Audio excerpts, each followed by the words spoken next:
Hello everyone, मैं Sonu Rastogi. Welcome to my YouTube channel algebra first.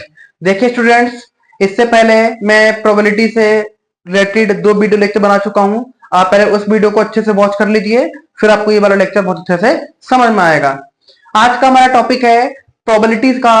आगे का topic multiplication theorem. Multiplication theorem क्या होती है, पहले हम थोड़ा सा समझ लेते हैं इसको, फिर इसके बाद हम क्वेश्चन की ओर बढ़ेंगे। मल्टीप्लिकेशन थ्योरम क्या होती है, इसमें क्या है, E F and G are events. आपको E F and G 3 events given है और आपको इस प्रकार का एक रिलेशन दिया है कि ई इंटरसेक्शन एफ इंटरसेक्शन जी। ई एफ जी में तीनों इंटरसेक्शन की जो प्रोबेबिलिटी होती है उसे कैसे फाइंड करते हैं। पहले जो ये पहला वाला इवेंट जो दिया है उसकी प्रोबेबिलिटी, फिर ई अपॉन एफ की प्रोबेबिलिटी, फिर जी अपॉन ई डॉट एफ की प्रोबेबिलिटी। इस वाले कॉन्सेप्ट का कैसे यूज करते हैं अभी हम क्वेश्चन करेंगे तो आपको जल्दी समझ में आ जाएगा। फिलहाल अगर आपको 3 इवेंट्स गिवन है तो आप उसकी इंटरसेक्शन की प्रोबेबिलिटी इस वाले कॉन्सेप्ट से निकाल सकते हैं। अब आप देखिए, अब आपको ई की प्रोबेबिलिटी पता लग जाएगी। इसकी प्रोबेबिलिटी कैसे निकालते हैं, इस वाले की प्रोबेबिलिटी कैसे निकालते हैं, ये जो पार्ट दिया है इसकी प्रोबेबिलिटी निकालना मैंने आपको सिखाया है, जिसको हम पी ई अपॉन एफ ऐसे करके भी लिख सकते हैं। तो मैंने आपको क्या बताया था, इसकी प्रोबेबिलिटी निकालने के लिए पहले आप इन दोनों का इंटरसेक्शन की प्रोबेबिलिटी निकालेंगे, फिर अपॉन में जो अपॉन में दे रखा है उसकी प्रोबेबिलिटी से डिवाइड कर देंगे। यही बताया था ना, नहीं बताया था, बताओ। इस वाले की जगह पर, इस वाले की जगह पे आप ऐसा ये करेंगे। इससे हमने एक्सरसाइज 13.1 के बहुत सारे क्वेश्चन अटेम्प्ट किए हैं, आप देख लीजिएगा, आपको समझ आ जाएगा। इससे पहले वाला जो लेक्चर देख लीजिए। तो इसकी जगह पे हम ये लिख सकते हैं, ऐसे ही ये वाला दे रखा है जी अपॉन ये, तो इसका मतलब ये और इसका इंटरसेक्शन आ जाएगा और अपॉन में इसकी प्रोबेबिलिटी आ जाएगी। समझ में आया। तो इस तरीके से ये हो गया आपका मल्टीप्लिकेशन थ्योरम। क्वेश्चन करेंगे तो समझ में आ जाएगा। नेक्स्ट, इंडिपेंडेंट इवेंट और डिपेंडेंट इवेंट्स, ये बहुत इंपॉर्टेंट है, इससे क्वेश्चन बनते हैं पेपर में। सबसे पहले इंडिपेंडेंट इवेंट्स को समझते हैं। इंडिपेंडेंट इवेंट्स का क्या मतलब होता है कि इसमें ई और एफ 2 इवेंट्स हैं और दोनों के दोनों इंडिपेंडेंट है, स्वतंत्र हैं, मतलब एक दूसरे पर डिपेंड नहीं करते हैं। तब ऐसे केस में इन दोनों इवेंट्स का इंटरसेक्शन की प्रोबेबिलिटी ई की प्रोबेबिलिटी और एफ की प्रोबेबिलिटी का प्रोडक्ट के बराबर हो जाता है। समझ में आया। अगर आपके पास ई और एफ 2 इवेंट्स दिए हैं और दोनों के दोनों इवेंट्स एक दूसरे के क्या है, इंडिपेंडेंट है, स्वतंत्र हैं, तो ऐसे केस में ये वाला कॉन्सेप्ट लग जाएगा इंटरसेक्शन की प्रोबेबिलिटी में। ठीक है, क्वेश्चन करते हैं इससे, अभी समझ आ जाएगा। डिपेंडेंट इवेंट्स का क्या मतलब होता है, डिपेंडेंट इवेंट्स का मतलब होता है कि इसमें ई और एफ 2 इवेंट्स हैं और दोनों के दोनों जो इवेंट्स है वो एक दूसरे पर डिपेंड करते हैं। मतलब अगर एक बढ़ेगा तो दूसरा भी बढ़ना चाहिए, मतलब एक में चेंजेस होंगे तो दूसरे में भी चेंजेस होने चाहिए, अगर इसमें चेंजेस हो रहा है तो इसमें भी चेंजेस होना चाहिए। मतलब ये दोनों एक दूसरे पे डिपेंड करते हैं, एक दूसरे पे डिपेंड करते हैं। अगर दोनों इवेंट्स एक दूसरे पे डिपेंड है तो ऐसे केस में इनके इंटरसेक्शन की प्रोबेबिलिटी इन दोनों के प्रोडक्ट के बराबर नहीं होगी। गौर करिएगा क्वेश्चन में इवेंट्स और डिपेंड कैसे ढूंढते हैं, क्वेश्चन करेंगे समझ में आ जाएगा अभी। म्यूचुअली एक्सक्लूसिव इवेंट्स क्या होते हैं, ऐसे 2 इवेंट्स जिसमें जिनका इंटरसेक्शन का प्रोबेबिलिटी नल होता है, नल मतलब 0 होता है। 2 इवेंट्स हैं ई और एफ और उन दोनों के इंटरसेक्शन की प्रोबेबिलिटी क्या आ रही है, 0 आ रही है, 0 आ रही है, कोई इंटरसेक्शन हो ही नहीं रहा है उनके बीच में। जैसे मान लो ई एक इवेंट है, एफ एक इवेंट है, लेकिन इन दोनों के बीच में कोई भी इंटरसेक्शन वाला पार्ट नहीं है। देखो दोनों एक दूसरे के दूर दूर है ना, कोई भी एक दूसरे पे इंटरसेक्ट नहीं कर रहे हैं। अगर ये इंटरसेक्ट होता तो ये बन जाता ई और ऐसे करके एफ, तो ये वाला पार्ट क्या होता है, इसका इंटरसेक्ट पार्ट होता। लेकिन ये इंटरसेक्ट पार्ट नहीं है, ये ई इवेंट है, ये एफ इवेंट है और दोनों के दोनों एक दूसरे पे इंटरसेक्ट कर ही नहीं रहे हैं। तो ऐसे केस में इसकी प्रोबेबिलिटी क्या हो जाएगी, 0 हो जाएगी। 0 मतलब नल। ठीक है, और इसको क्या बोलते हैं, म्यूचुअली एक्सक्लूसिव बोलते हैं। बताना जरा यहां तक ये वाला केस सबको समझ में आया है नहीं आया, फटाफट देखिए, फिर इसके बाद हम एक क्वेश्चन अटेम्प्ट करते हैं तो आपको जल्दी समझ में आ जाएगा। ठीक है, यहां तक ज्ञान, यहां तक जो मैंने आपको ज्ञान दिया समझ में आया था बच्चों को। ठीक है, डन। अब मैं आपको एक क्वेश्चन दिखाता हूं करके, ठीक है, तब आपको बेहतरीन तरीके से समझ में आने लग जाएगा ये सब चीजें। बस वीडियो में बने रहो, और अगर आप चैनल पर नए हैं और वीडियो आपको मेरी अच्छी लग रही है, मैंने जो मेहनत की है इस लेक्चर में, अगर आपको पसंद आ रही है वो मेहनत, तो प्लीज वीडियो को लाइक करें और वीडियो को शेयर भी करें। देखिए क्वेश्चन, पहला क्वेश्चन लेते हैं, क्वेश्चन नंबर 1। पहला क्वेश्चन लेते हैं, क्वेश्चन है if probability of A is equal to 3/5 and probability of B is equal to 1/5। Find करना है probability of A intersection B if A and B are independent event। यह है question. ठीक है, क्लियर होगी बात? ये क्या है? क्वेश्चन हो जाएगा आपका। क्वेश्चन है इफ ए की प्रोबेबिलिटी 3/5, बी की प्रोबेबिलिटी 1/5, तो आपसे पूछ रहा है कि इनके इंटरसेक्शन की प्रोबेबिलिटी क्या होगी यदि ए और बी कैसे हैं, दोनों के दोनों इंडिपेंडेंट है। बस हो गया काम। सॉल्यूशन देखो, सॉल्यूशन अब हम जानते हैं, वी नो डेट, हम जानते हैं कि अगर ए और बी दोनों के दोनों इंडिपेंडेंट होते हैं तो उस केस में क्या होता है? उस केस में ए इंटरसेक्शन बी की प्रोबेबिलिटी इक्वल हो जाती है प्रोबेबिलिटी ऑफ ए डॉट या product of probability of B. समझ में आया? अगर आपके पास ए और बी दो इंडिपेंडेंट इवेंट्स हैं तो उनके इंटरसेक्शन की प्रोबेबिलिटी इनके प्रोडक्ट के बराबर हो जाती है। ठीक है, पी ए की प्रोबेबिलिटी कितनी है? 3/5। पी बी की प्रोबेबिलिटी कितनी है? 1/5। दोनों का प्रोडक्ट कर दीजिए 3/25। ये हो गया इसका फाइनल आंसर। तो इस तरीके से हम इस वाले क्वेश्चन को यहां से कंप्लीट करते हैं। बताइए यहां तक सबको समझ में आया नहीं आया? क्लियर हुआ? तो इंडिपेंडेंट वाला समझ में आ गया। अगर ये इंडिपेंडेंट ना होगा, डिपेंडेंट होता तो वो इक्वल नहीं होता। ठीक है, चलिए अब बढ़ते हैं अगले क्वेश्चन की ओर। देखो बच्चों, अब आपके सामने है ये अगला क्वेश्चन नंबर सेकंड। क्या लिखा है ये? 2 cards are drawn at random and without replacement from a pack of 25 playing cards. Find the probability that both the cards are black. देखिए, दो कार्ड्स निकाले जाते हैं, बेटा। 2 कार्ड्स निकाले जाते हैं रैंडमली, 2 कार्ड्स निकाले जाते हैं रैंडमली विदाउट रिप्लेसमेंट, बिना एक दूसरे को रिप्लेस किए हुए, वो भी 52 कार्ड में से। एक ताश की गड्डी में 52 कार्ड होते हैं ना, 52 कार्ड्स होते हैं, प्लेइंग कार्ड्स। ठीक है, फाइंड द प्रोबेबिलिटी, आपको प्रोबेबिलिटी फाइंड करनी है। बोथ कार्ड्स आर ब्लैक, आपको प्रोबेबिलिटी फाइंड करनी है कि आपने जो भी 2 कार्ड निकाले हैं वो दोनों के दोनों कार्ड कैसे हैं? ब्लैक कार्ड्स हैं। बहुत ही प्यारा क्वेश्चन है। कैसे करेंगे सॉल्यूशन? गौर करिए। सबसे पहले आप देखिए टोटल कार्ड कितने होंगे इसमें? टोटल कार्ड कितने हो गए बेटा? 52 कार्ड्स हो गए टोटल। ठीक है, और कार्ड्स में जो प्लेइंग कार्ड्स होते हैं 52 होते हैं, और उसमें ब्लैक कार्ड कितने होंगे? ब्लैक कार्ड्स कितने होंगे? ब्लैक 26 ब्लैक कार्ड्स होते हैं, सभी को पता है। तो ब्लैक वाले को मैं बी बोल देता हूं, तो ब्लैक कार्ड कितने हैं? 26 हैं। तो मैंने 52 गड्डी, मतलब ताश की गड्डी में से एक ब्लैक कार्ड निकाला। ठीक है, तो ब्लैक कार्ड की प्रोबेबिलिटी कितनी हो जाएगी? ये हो जाएगी। और हाँ, एक बात और सुनो, रैंडमली निकाला जा रहा है ना, तो इवेंट्स हो गए सभी। ठीक है, डन। तो यहां पर क्या हो जाएगा? पहले आप ब्लैक की प्रोबेबिलिटी निकाल लीजिए एक बार ना। ब्लैक बोल दो, चाहे ई बोल दो, ई एफ करके ले लो, कोई दिक्कत नहीं है। तो प्रोबेबिलिटी ऑफ ई निकाल लो पहले। तो कितने हैं? 26 हो जाएंगे कार्ड इसके, 26 हो गए। और टोटल कितने हैं? 52। तो कितने आ जाएगा? 26 दूनी 52, 1/2 आ जाएंगे ब्लैक का एक कार्ड की प्रोबेबिलिटी। समझ में आया? अरे भाई, एक गड्डी है, एक गड्डी में से रैंडमली 2 कार्ड निकालने हैं विदाउट रिप्लेसमेंट, बिना बदले। एक कार्ड मैंने निकाला और वो कार्ड ब्लैक आ गया, तो ब्लैक कार्ड की प्रोबेबिलिटी 1/2 हो जाएगी। अब उस कार्ड को निकालकर मैंने साइड में रख दिया, अब उस ब्लैक कार्ड को निकालकर मैंने साइड में रख दिया, तो टोटल कार्ड कितने बचेंगे मेरे पास? अब मेरे पास टोटल कितने बचेंगे? 52 में से एक कार्ड निकल गया, तो कितने बचेंगे भैया? 51 ही तो बचेंगे। बोलो बचेंगे या नहीं बचेंगे 51 कार्ड? अब ब्लैक निकला है, जो कार्ड निकाला गया वो कौन सा है? ब्लैक निकाला गया है। अब ब्लैक कितने रह जाएंगे मेरे पास? पहले 26 थे, अब कितने रह जाएंगे? 26 में से एक चला गया, तो 25 ही तो बचा। बोलो बचा या नहीं बचा? जल्दी बोलो। बच गया। अब ये पहला वाला ब्लैक कार्ड था, तो इसको मैंने ई बोल दिया। अब दूसरे वाले ब्लैक कार्ड की प्रोबेबिलिटी निकालेंगे हम, है ना? दूसरे वाले की प्रोबेबिलिटी फाइंड करेंगे हम। कैसे करेंगे भाई? देखो, पी, अच्छा एक बात और सुनना,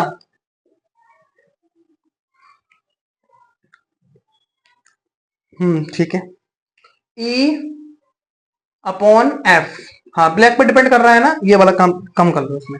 तो इसकी प्रोबेबिलिटी कितनी हो जाएगी आपकी 25 अपॉन, अब टोटल कितने रह गए 51 रह जाएंगे। बताना जरा यहां तक सबको समझ में आया नहीं आई बात? देखो मैं दोबारा समझाता हूं, एक बार मेरी बात को सुनना।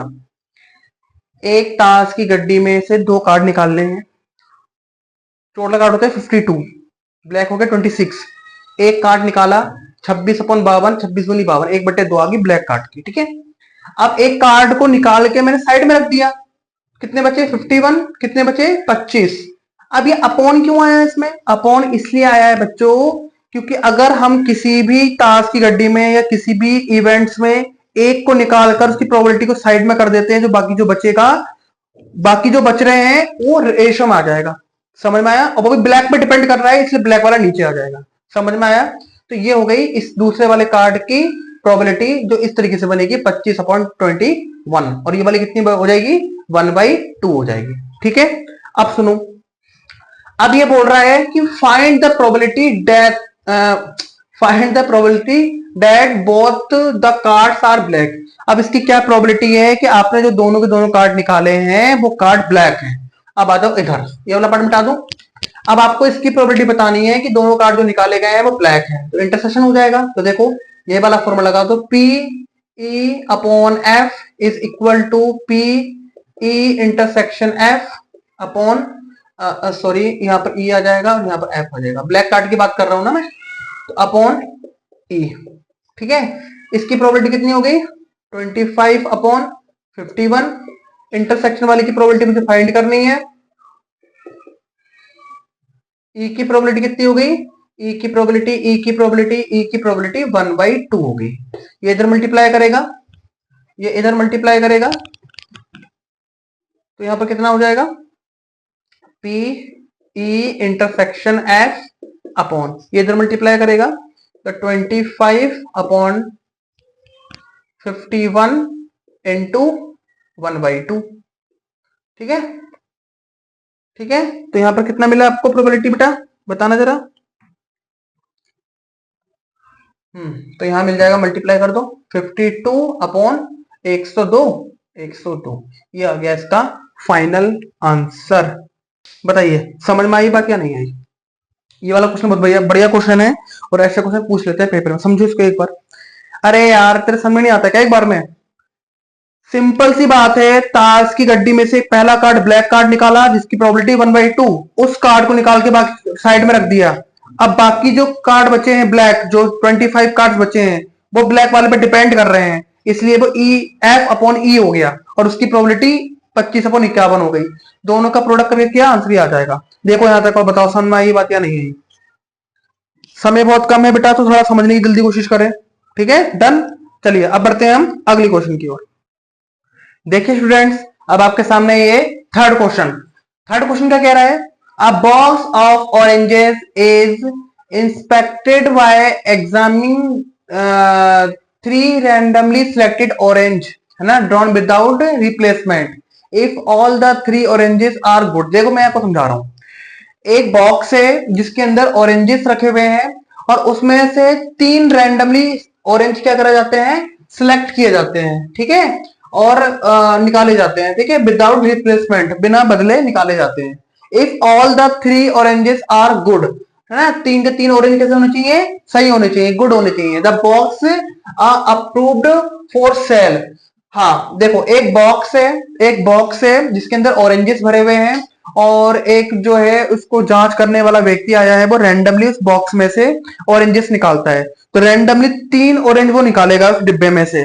अगर 3 ऑरेंज वो रैंडमली निकालता है और तीनों के तीनों ऑरेंजेस गुड होते हैं, अच्छे होते हैं, तभी वो डिब्बे को आगे सेल करने के लिए भेजेगा। वरना अगर एक भी खराब निकला, अदरवाइज 8 इज रिजेक्टेड, अदरवाइज अगर उसमें से एक भी खराब निकला तो वो क्या हो जाएगा, रिजेक्ट हो जाएगा। समझ में आया?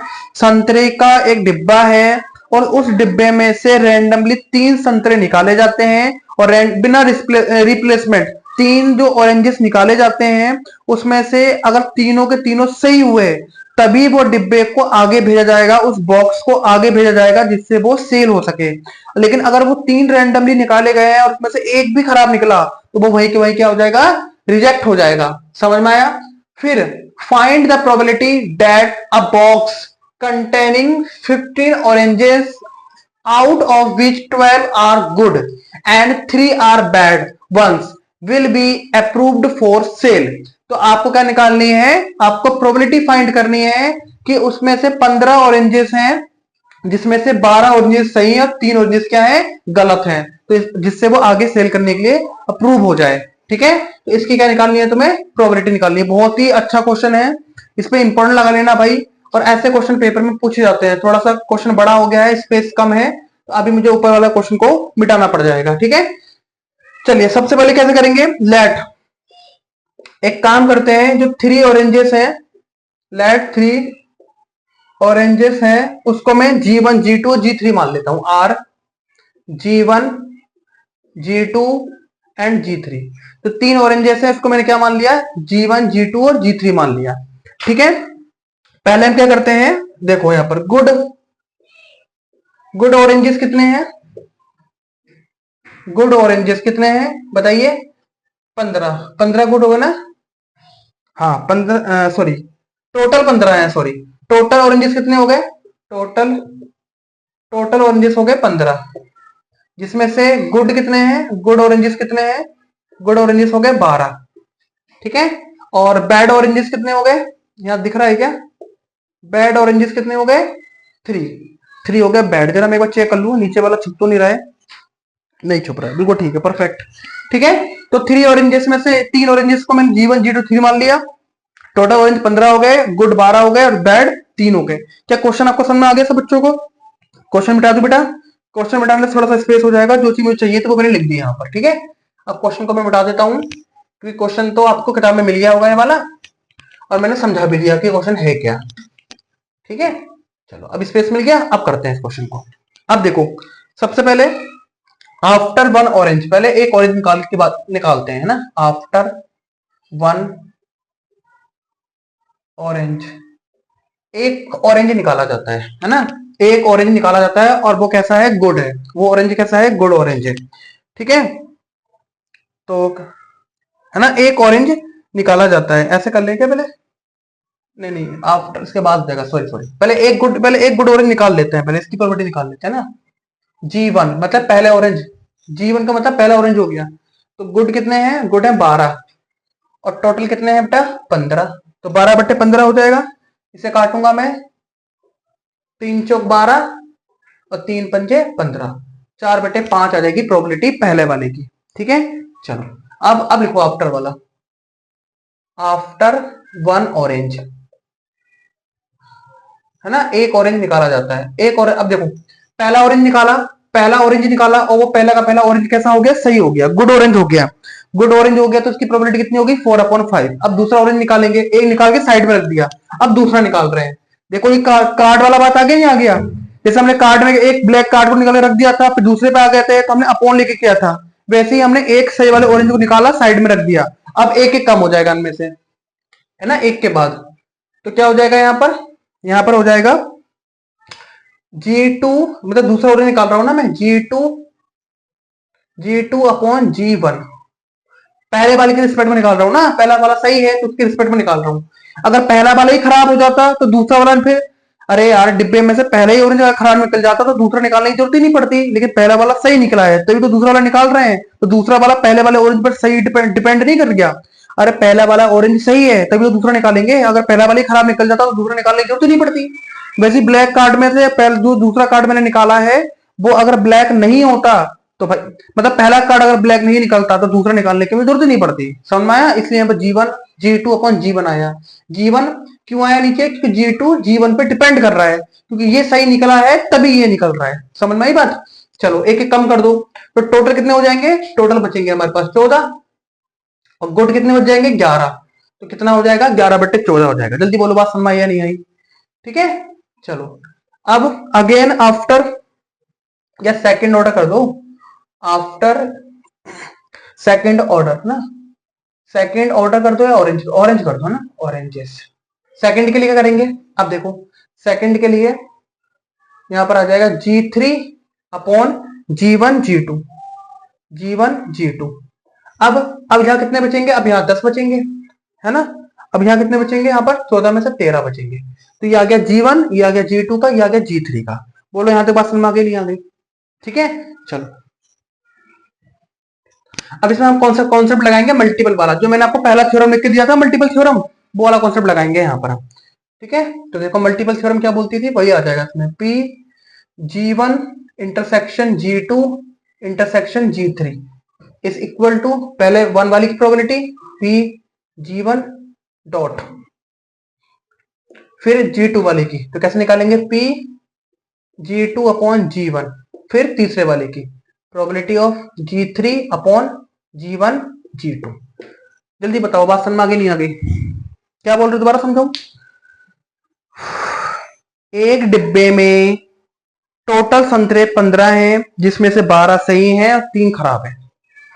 ठीक है, एक निकाला, सही निकल गया, साइड में रख दिया, probability 4/5।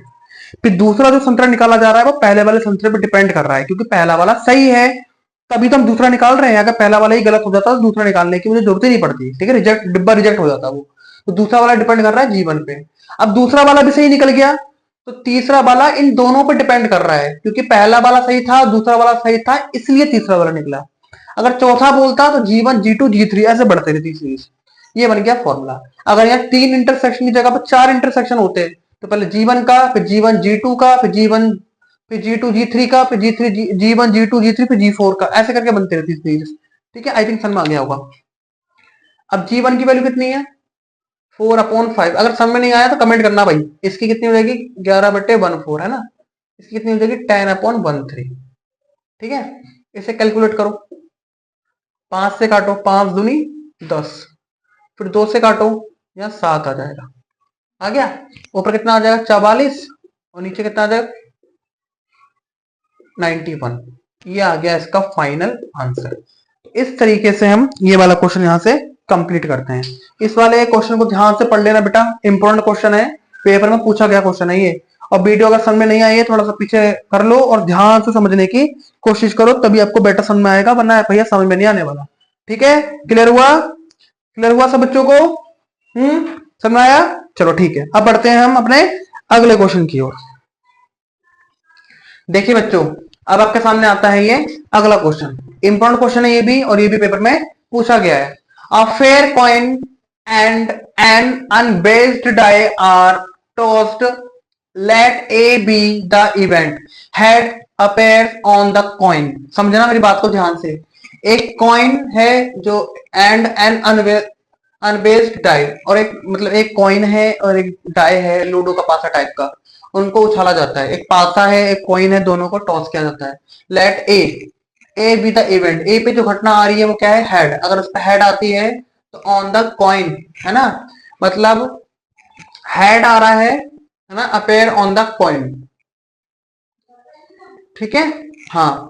B the event 3 on the die, ठीक है, 3 ऑन द डाई, ठीक है।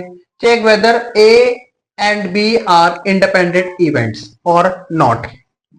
ठीक है, चलो देखो क्वेश्चन ये है, एक कॉइन है और एक डाई है और दोनों को टॉस किया जाता है। ठीक है, अगर टॉस करने पर, अब यहाँ 2 सिचुएशन होगी, एक ये एक ये, है ना, ई और एफ मान लेते हैं यहाँ पर सॉल्यूशन।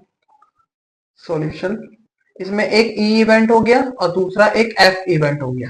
ई जो इवेंट है वो ये कह रहा है कि अगर हम कॉइन को उछालते हैं और उस पर हेड आता है तो वो डाई के साथ चलता रहता है। जैसे मैं आपको समझाऊं, है ना, जैसे ये ई जो इवेंट हो जाएगा, है ना, जैसे ई बोल दो या ए बी बोल दो, कोई दिक्कत नहीं है, ए बी भी बोल सकते हो, ए और बी भी बोल सकते हो, है ना। तो जैसे हेड आया और उस पर डाई पे 1 आया, तो H1 हो गया, H2 हो गया, H3 हो गया, H4 हो गया, H5 हो गया और H6 हो गया। बोलो ठीक है, बात यहां तक भी ठीक है ना? ठीक है, तो इसको H1 ऐसे लिख लो, H2 H3 H4 H5 और H6। अगर कॉइन पे हेड आता है, पहले लिखा है ना, head appears on the coin, अगर उस पर हेड आता है तो कॉइन डाई के साथ 1 2 3 ऐसे हेड हेड आया तो पासे पे हेड आता रहेगा, उस पे पासे पे नंबर आते रहेंगे 1 2 3 4 5 6, है ना। बी क्या बोल रहा है, 3 ऑन द डाई। अब 3 आ रहा है ऑन द डाई, है ना, उसको उछालने पे सिंपल इससे 2 बन जाएंगे खाली। हेड आया तब भी कॉइन को उछाला H3 हुआ, कॉइन को उछाला तो टेल हो जाएगा, पहले वाले में हेड और दूसरे वाले में टेल, 3 हो जाएगा। ठीक है, ठीक है, कॉइन को उछालने पर क्या आता है, 3 आता है, तो या तो H3 होगा या फिर टेल 3 होगा। बोलो यहां तक बात समझ में आई या नहीं आई। ठीक है, ये ए इवेंट हो गया और ये बी इवेंट हो गया। टोटल कितने हो जाएंगे बेटा, अगर हम टोटल की बात करें यहां पर, तो टोटल कितने हो जाएंगे बताओ।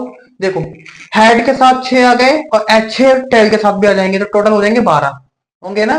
जैसे हेड के साथ 6 आ गए, डाई डाई पे नंबर होते हैं ना 6 तक, तो हेड के साथ 6 आ गया, तो ऐसे ही 6 टेल के साथ बनेंगे, तो 6 उधर हो गए 6 इधर, टोटल कितने हो गए 12 हो गए। अब इनकी प्रोबेबिलिटी फाइंड कर लो।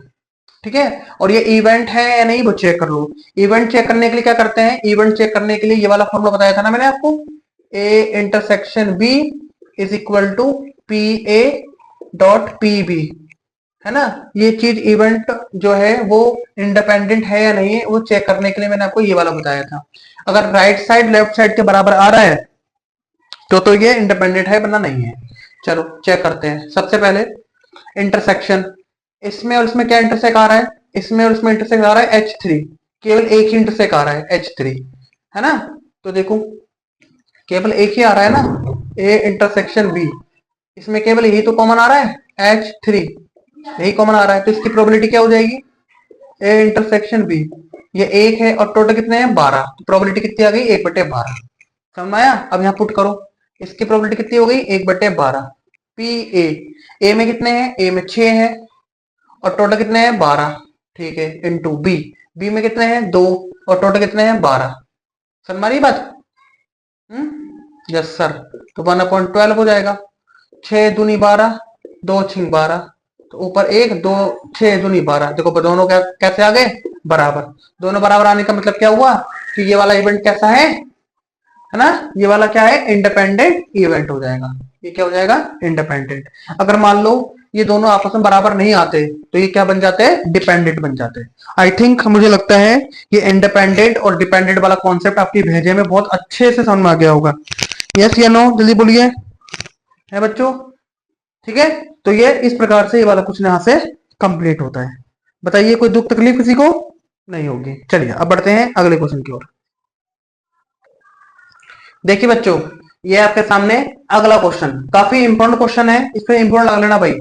बाकी इससे पहले अभी मैंने जो क्वेश्चन कराया है एक्सरसाइज में देख लेना, ऐसे क्वेश्चन हो जाएंगे कि कौन सा इंडिपेंडेंट है कौन सा इंडिपेंडेंट नहीं है, कैसे चेक करते हैं। अगला क्वेश्चन देखिए, काफी बढ़िया क्वेश्चन है। Given that the events A and B are, दो इवेंट्स हैं ए और बी, आर सच दैट, जिसमें पी ए की वैल्यू दे रखी है 1/2, पी ए यूनियन बी दे रखा है 3/5, पी बी की प्रोबेबिलिटी दे रखी है पी, फाइंड द पी, आपको पी फाइंड करना है। काफी बेहतरीन क्वेश्चन है, इस पे इंपोर्टेंट लगाइएगा भाई। पी ए दे रखा है आपको 1/2, पी ए यूनियन बी दे रखा है 3/5, पी बी दे रखा है पी, और आपको पी ही फाइंड करना है। दो केस दे रखे हैं, पहला कि वो म्यूचुअली एक्सक्लूसिव वाला केस है और दूसरा इवेंट इंडिपेंडेंट वाला केस है। समझ में आया। ये क्वेश्चन है जिसको कि आपको दे रखा है, इसमें क्लियर होगी बात। चलो सबसे पहले पहले केस को लेके सॉल्व करते हैं क्वेश्चन को। सॉल्यूशन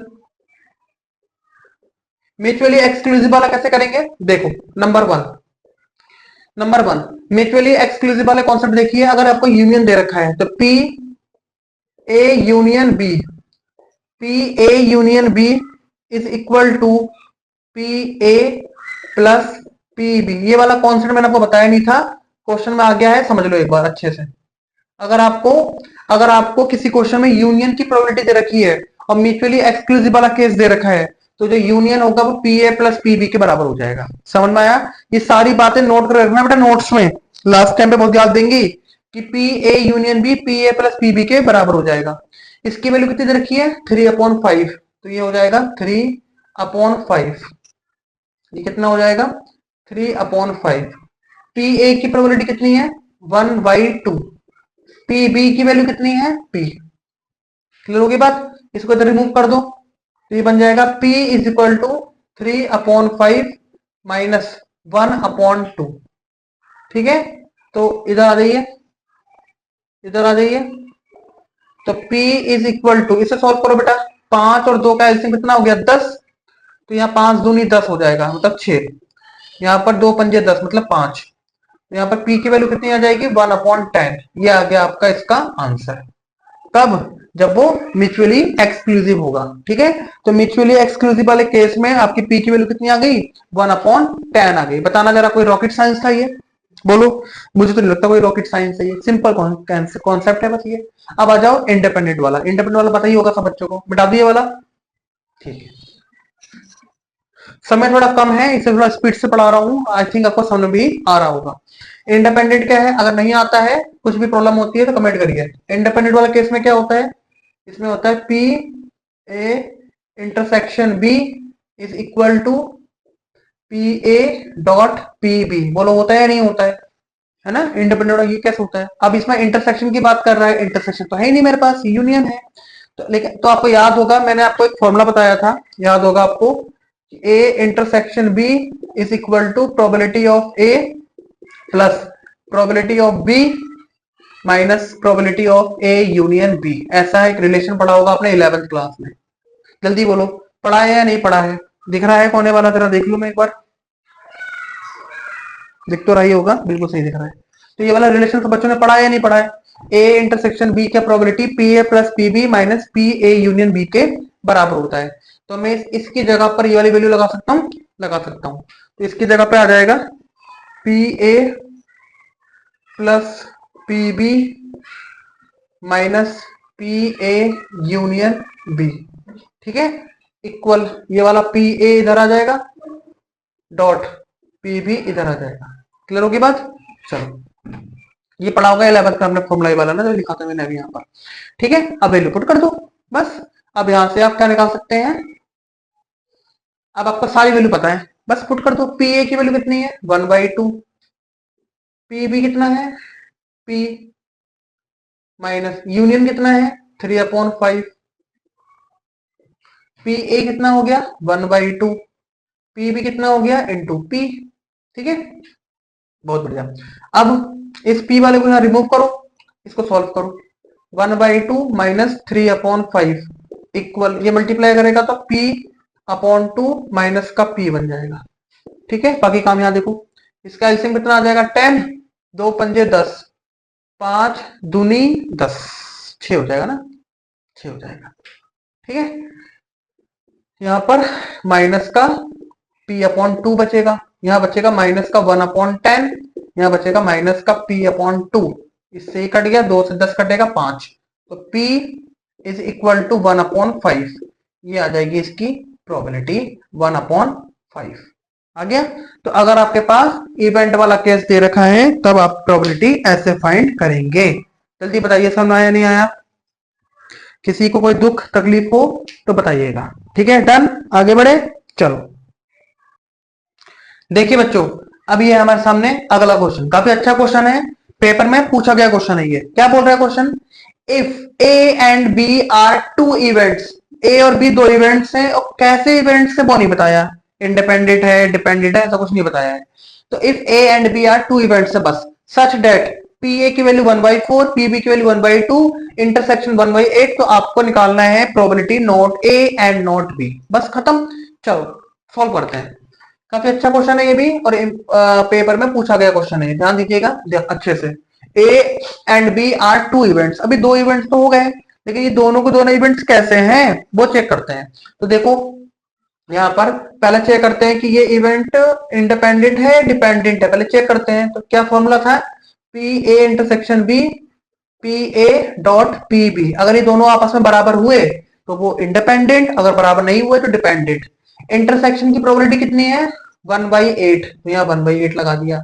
पी ए की वैल्यू कितनी है? 1/4 इंटू इसकी वैल्यू कितनी है? 1/2, तो 1/8 इक्वल 1/8, दोनों बराबर आ गए। इसका मतलब ये इंडिपेंडेंट, इसका मतलब ये इंडिपेंडेंट इवेंट है। समझ में आई से बच्चों को? ये नहीं है बात? ठीक है, इन दोनों का इंटरसेक्शन जो है इनके प्रोडक्ट के इक्वल आ रहा है, तो ये इंडिपेंडेंट इवेंट्स हो गए। आपसे पूछ रहा है नोट के लिए, तो देखो पी ए, नोट मतलब डैश लगा दो, एंड मतलब इंटरसेक्शन, नॉट बी मतलब बी डैश लगा दो। समझ में आया?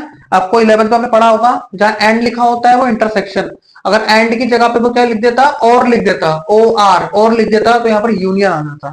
ठीक है, चलो तो इसके लगा दो, इंडिपेंडेंट वाला कॉन्सेप्ट है, तो इसका मतलब ये P A dash dot P B dash के बराबर हो जाएगा, क्योंकि दोनों के दोनों इंडिपेंडेंट है। इंडिपेंडेंट है तो इनका प्रोडक्ट बराबर होगा, तो नोट का भी बराबर ही आना चाहिए, है ना? ऐसा हो सकता है। अब पी ए डैश को मैं क्या लगा सकता हूं, 1 माइनस पी ए लिख सकता हूं, जल्दी बोलो, लिख सकता हूं not probability is equal to 1 minus होने की प्रोबेबिलिटी, सब पता है, ये हो जाएगा डॉट पी बी डैश की जगह पे 1 माइनस पी बी आ जाएगा। वैल्यू पुट करो, पी ए की वैल्यू कितनी है 1/4, इसकी वैल्यू कितनी है 1/2, सॉल्व करो, 4 में से एक जाएगा 3/4, इसके में 2 में से एक जाएगा तो 1/2 करोगे तो 3/8, ये हो गया इसका फाइनल आंसर। क्लियर हुआ? तो इस तरीके से गाइस हम ये वाला क्वेश्चन यहां से क्या करते हैं, कंप्लीट करते हैं। जल्दी बताइए, यहां तक समझ आया सब बच्चों को या नहीं आया?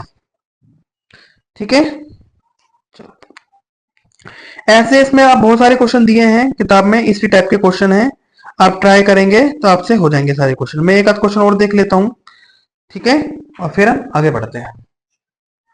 ठीक है गाइस, यहां तक क्लियर हो गया? जल्दी बताओ। देखिए बच्चों, अगला क्वेश्चन है इंपॉर्टेंट क्वेश्चन, ये भी अ डाई इज टॉस थ्राइस, मतलब एक डाई है उसको 3 बार टॉस किया जाता है, find the probability of getting an odd number at least 1।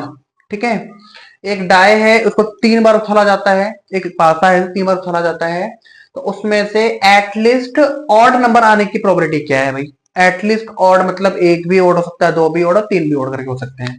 समझाता हूं, अब ये समझ आ जाएगा। सॉल्यूशन, एक डाई में कितने होते हैं टोटल, सैंपल इस पे बना दो।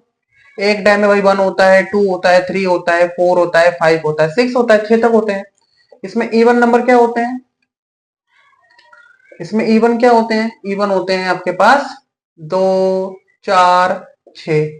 ऑड क्या होते हैं आपके पास, ऑड होते हैं 1 3 5। समझ में आया? इवन की प्रोबेबिलिटी क्या है, इवन को ए बोल देता हूं, ऑड को बी बोल देता हूं, तो इवन की प्रोबेबिलिटी क्या है 3 अपॉन टोटल 6, टोटल हो जाएंगे 6, 1/6 हो जाएगा, मतलब 1/2 हो जाएगा। ठीक है, ऐसी ऑड की बताओ, ऑड की क्या होगी, ऑड की 3 है ऊपर और टोटल 6 है, तो कितना हो जाएगा 1/2 प्रोबेबिलिटी ऑड की हो जाएगी। ठीक है, तो इवन ऑड की समझ में आ गया। अब समझो आगे, एटलीस्ट 1 का मतलब एक भी हो सकता है और एक से ज्यादा भी हो सकते हैं, यहां से समझने की कोशिश करना। प्रोबेबिलिटी निकालेंगे पी, ठीक है, तो प्रोबेबिलिटी अब निकालेंगे ई, यहां लिख लो गेटिंग गेटिंग गेटिंग इवन, एक में से माइनस कर दूंगा ऑड हो जाएगा, इवन नंबर 3 टाइम्स